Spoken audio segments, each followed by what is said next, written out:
Em có ý gì đây? Em xem tôi là cái gì chứ? Cứ hễ nhắc đến chuyện đính hôn là anh lại trốn tránh. Em xem tôi là cái gì hả? Em có còn chút lương tâm nào không?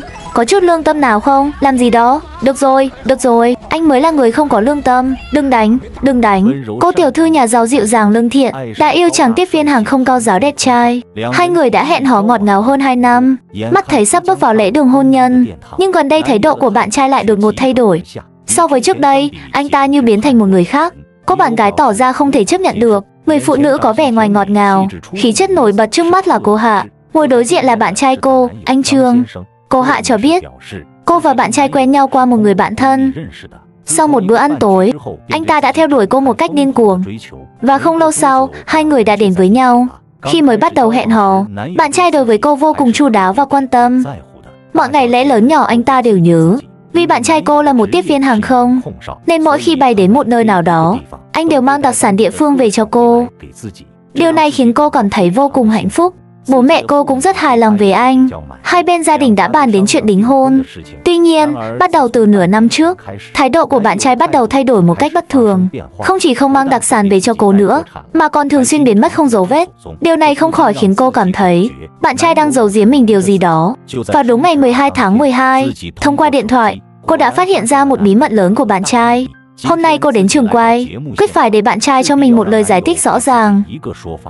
Vậy anh nói đi, ngày 12 tháng 12 đó, rốt cuộc anh đã đi đâu? Đã nói là công ty đột xuất tăng ca rồi mà, anh phải đi bay. Ngày 12 tháng 12, hôm đó anh ấy đã hẹn sẽ ăn tối cùng em. Sau đó, anh đã nói với em rồi mà, đó là công ty đột xuất tăng ca. Anh ấy đột nhiên nói với em là anh ấy phải đi làm. Anh ấy nói cấp trên đột nhiên thông báo, bảo anh ấy phải bay đi Thượng Hải. Anh bay thật hay bay giả? Em hỏi lại anh lần nữa. Tất nhiên là bay thật rồi. Chuyện này anh không cần phải lừa em. Vậy tại sao trong LP của anh, em lại thấy có 52 gam năng lượng Enfoxy? Bình thường anh đi làm, anh đâu có cần đi tàu điện ngầm. Không phải anh toàn lái xe sao? Đi trong ngày rồi về đúng không?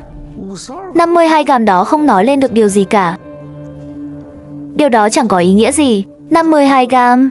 Vậy 180 gam vé xem phim thì giải thích thế nào? Làm gì có. Cô Hạ cho biết, vào ngày 12 tháng 12, bạn trai vốn dĩ đã hẹn ăn tối cùng cô. Nào ngờ khi cô đã sửa soạn xong ở nhà, thì đột nhiên nhận được tin nhắn bạn trai phải tăng ca. Ban đầu cô cũng không nghĩ nhiều, cho rằng đó chỉ là sự sắp xếp tạm thời của công ty. Dù sao thì nghề nghiệp của bạn trai cũng có quy định phải trực 24/24. Nhưng đến ngày hôm sau, khi cô đang lướt LP, lại phát hiện bạn trai có năng lượng từ tàu điện ngầm và xem phim. Đó là thứ chỉ có được sau khi chi tiêu cho tàu điện ngầm và phim ảnh. Cô không hiểu tại sao nó lại xuất hiện ở chỗ bạn trai. Không phải bạn trai đang tăng ca sao? Sao anh lại có thời gian đi tàu điện ngầm và xem phim chứ? Với sự khó hiểu và nghi ngờ, cô đã lập tức truy vấn bạn trai của mình. Nhưng bạn trai lại nói rằng tàu điện ngầm là để đi từ chỗ đó đến chỗ ở sau khi tới nơi. Còn về việc xem phim, anh cũng không biết tại sao. Sau đó dưới sự tra hỏi của cô, bạn trai lại nói có thể là do chương trình bị lỗi. Đó là năng lượng được tạo ra khi anh mua những thứ khác. Thấy bạn trai lại đưa ra lý do vớ vẩn như vậy để lấp liếm, cô Hạ gần như không tin vào tai mình. Dù sao Alipay cũng là một công ty niêm yết, xác suất xảy ra lỗi như vậy là cực kỳ nhỏ. Bây giờ, trước mặt mọi người, cô Hạ một lần nữa yêu cầu bạn trai giải thích rõ ràng chuyện ngày hôm đó. Để về nhà rồi nói không được sao? Vậy anh giải thích rõ ràng đi. Có giải thích được không? Anh nói rồi mà. Anh đi máy bay, anh đi làm mà. Vậy bây giờ anh có dám cho em kiểm tra điện thoại của anh không? Anh có dám không? Em kiểm tra điện thoại anh làm gì? Anh hợp tác đi, được không? Em làm gì đó? Tiểu Hạ, em làm gì vậy? Đưa điện thoại lại đây. Chúng ta đang ở đây, đừng làm loạn nữa, được không? Về nhà chúng ta tự giải quyết, được chứ? Em muốn xem luôn, đưa đây cho em ngay. Em lấy làm gì? Thật sự không cần thiết. Đừng gây sự nữa, cô vẫn đang ở đây chờ kìa. Nếu anh không có gì hổ thẹn, thì bây giờ cho em kiểm tra, rồi chúng ta sẽ đi ngay. Sẽ không có chuyện gì cả. Tiểu Trương này, ban đầu nói đến chuyện đi Thượng Hải. Của thật, cô bé này vẫn chưa hiểu rõ. Tôi cũng rất tò mò, rốt cuộc cậu có đi Thượng Hải không? Cái Enfoxy đó, rốt cuộc là sao? Nếu anh không có gì hổ thẹn, bây giờ anh lấy điện thoại ra, cho tôi xem ca làm việc ngày hôm đó, để về nhà nói không được sao? Đối mặt với yêu cầu của cô Hạ, anh Trương rõ ràng không đồng ý. Anh ta cho rằng bạn gái đang gây sự vô cớ, bây giờ còn làm ầm ĩ lên chương trình. Thật là quá mất mặt. Anh ta nhất quyết không chịu hợp tác với bạn gái. Đối với phản ứng của bạn trai, cô Hạ cho biết mình đã sớm dự cảm được. Bởi vì bạn trai che giấu hành tung đã không chỉ 1-2 lần. Lần trước vào sinh nhật cô, anh ta cũng biến mất cả ngày, cho mai đến tối mới xuất hiện. Về chuyện này cô cũng đã hỏi lý do đến muộn của bạn trai. Bạn trai lại nói công ty có cuộc họp đột xuất. Anh đã họp cả ngày. Bây giờ cô chỉ muốn anh ta đưa ra chút bằng chứng để chứng minh bản thân. Anh ta đã căng thẳng đến mức này, rõ ràng là có tật giật mình. Thấy bạn trai không chịu hợp tác, cô Hạ đột nhiên nhớ ra điều gì đó. Cô nói với MC, cô có thể mời bạn thân của mình đến. Hai người họ làm cùng một công ty, chắc chắn có thể tra được lịch làm việc của bạn trai. Nói rồi, cô Hạ liền gọi điện cho bạn thân. May mắn là cô bạn thân vừa mới hạ cánh không lâu, có thể đến đây được. Người phụ nữ xinh đẹp trước mắt là bạn thân của cô Hạ, Hân Hân. Cô cho biết mình và bạn thân cùng bạn trai của cô ấy đều là bạn tốt. Họ còn quen nhau thông qua cô ấy. Mọi người cũng thường xuyên tụ tập ăn uống. Cô luôn cảm thấy bạn thân và bạn trai của cô ấy rất yêu thương nhau, hòa hợp với nhau rất tốt. Cô cũng không hiểu tại sao hai người lại cãi nhau đến mức lên chương trình. Lúc này MC đã nói cho Hân Hân biết lý do mời cô đến và hỏi cô về tình hình ngày 12 tháng 12.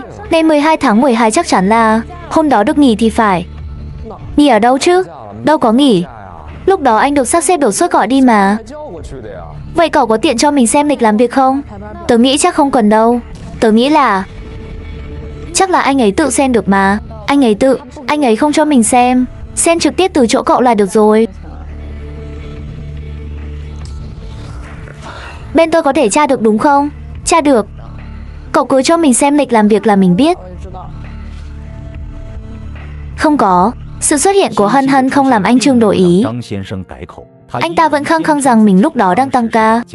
Có thể là do tăng ca đột xuất nên trên lịch vẫn chưa cập nhật.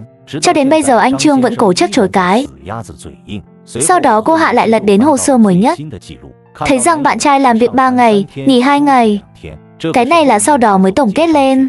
Lần này anh Trương hoàn toàn không thể che giấu được nữa. Vậy tại sao ngày 12 tháng 12? Thôi được, em cứ cho là anh tăng ca đi. Tăng ca đột xuất. Tăng ca đột xuất được chưa? Chính là tăng ca. Vậy trên cái lịch này thì sao? Làm 4 nghỉ 1. Anh nói với em như vậy, đúng không? Vậy mà trên lịch lại ghi làm 3 nghỉ 2. Lịch làm việc có thể lừa người sao? Anh có phải đã nói dối thành quen rồi không? Anh học nói dối từ khi nào vậy? Ngày 20 tháng 11 đó, anh về nhà cả ngày đều ở bên em. Bạn anh gọi anh ra ngoài. Ra ngoài chơi, ăn một bữa. Tối anh cũng về với em rồi mà. Anh vừa mới nói là đi họp. Anh dám nói với em sao? Em cả ngày vừa nói đi họp, bây giờ lại nói với em là đi ra ngoài với bạn. Trong miệng anh có câu nào là thật không? Cô Hạ cho biết vào ngày sinh nhật cô, bạn trai đã biến mất cả ngày, mãi đến tối mới xuất hiện. Về việc này, bạn trai giải thích là đang họp. Cô cũng đã tin. Bây giờ vì không thể che giấu được nữa, anh ta mới nói cho cô biết lúc đó là đi chơi với bạn. Vì sợ cô giận nên mới chọn cách che giấu. Cô thực sự không thể chấp nhận được.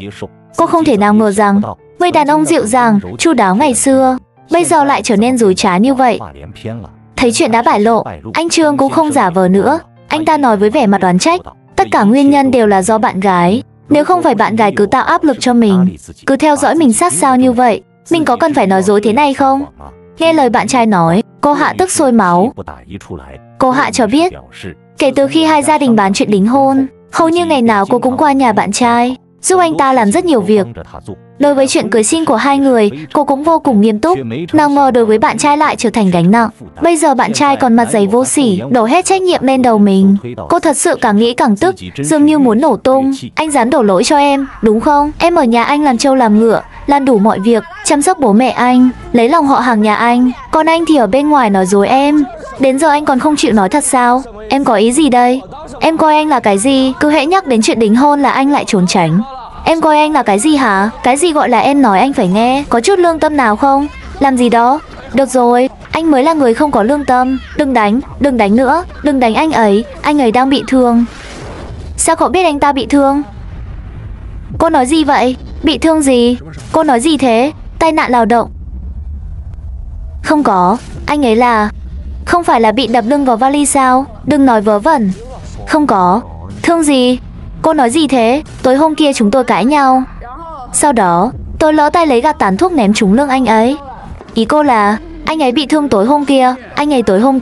Tối hôm kia anh ta không đi bay. Không biết bây giờ có bị thương không? Một câu nói của Hân Hân khiến mọi người có mặt đều sững sờ.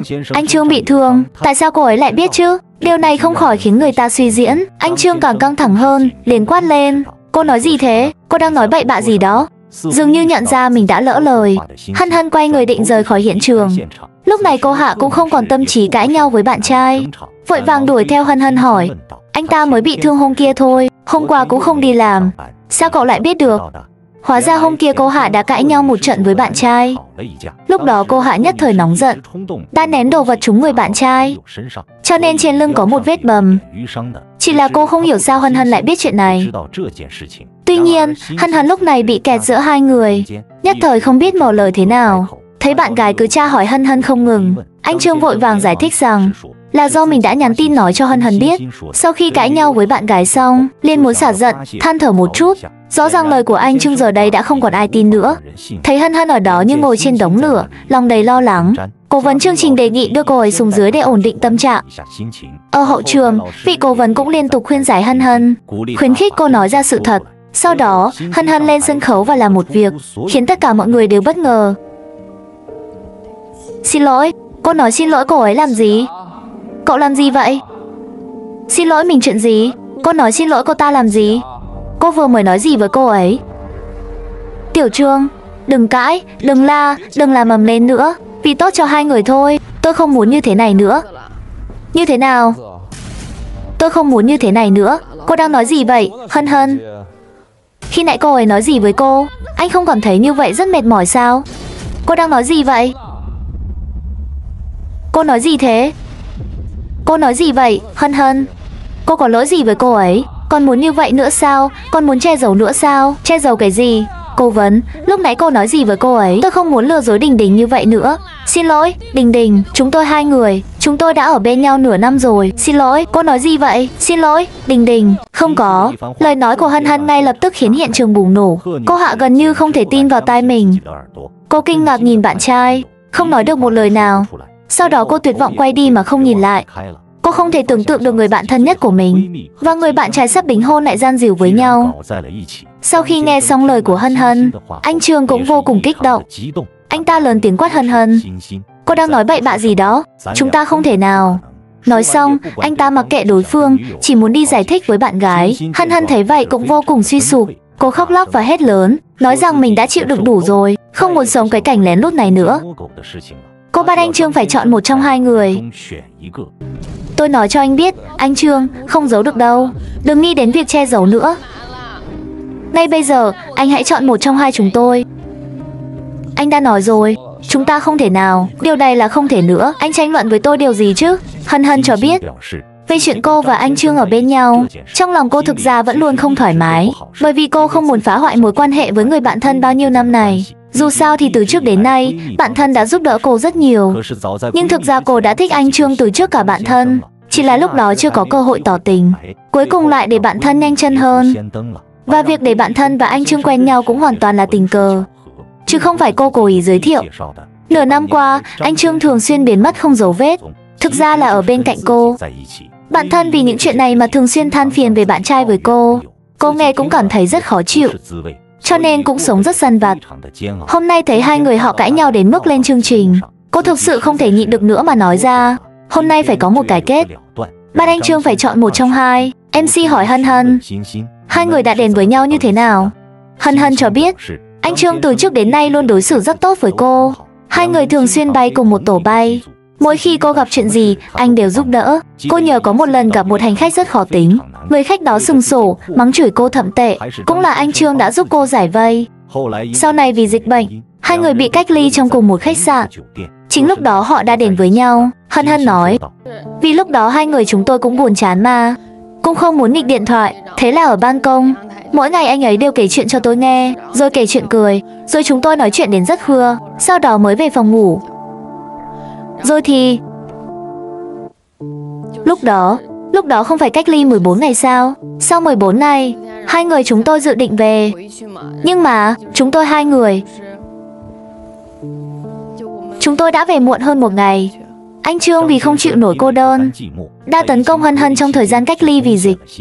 Sau đó hai người cũng lén lút phát triển tình cảm. Về việc này, cô Hạ hoàn toàn không hề hay biết. Nghe Hân Hân thao thao bất tuyệt kể về chuyện giữa hai người. Anh Trương tỏ ra đứng ngồi không yên.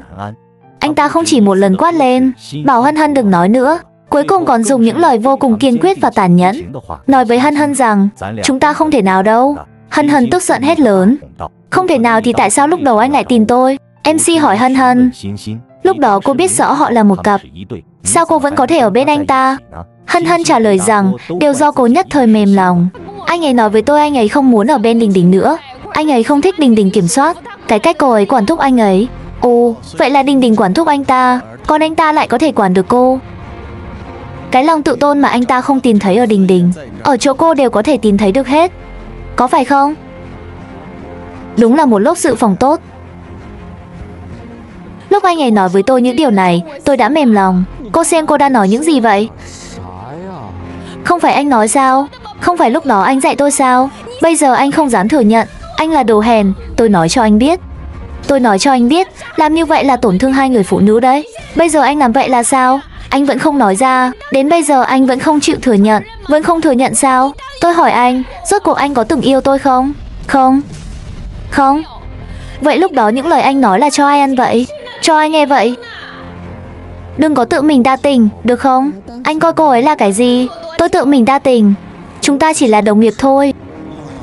Hân Hân vô cùng điên cuồng hỏi anh Trương, rốt cuộc anh có từng yêu cô không? Anh Trương đáp lại một cách vô cùng lạnh lùng và tàn nhẫn với hai chữ, không có. Nghe xong câu nói này, Hân Hân hoàn toàn suy sụp. Cô gầm lên với anh Trương, không có thì tại sao lúc đầu anh lại ở với tôi một ngày, có ý gì? Anh coi tôi là cái gì? Nói xong cô quay lưng bỏ đi. Rõ ràng cô cũng đã tuyệt vọng với gã Sở Khanh bạc tình này.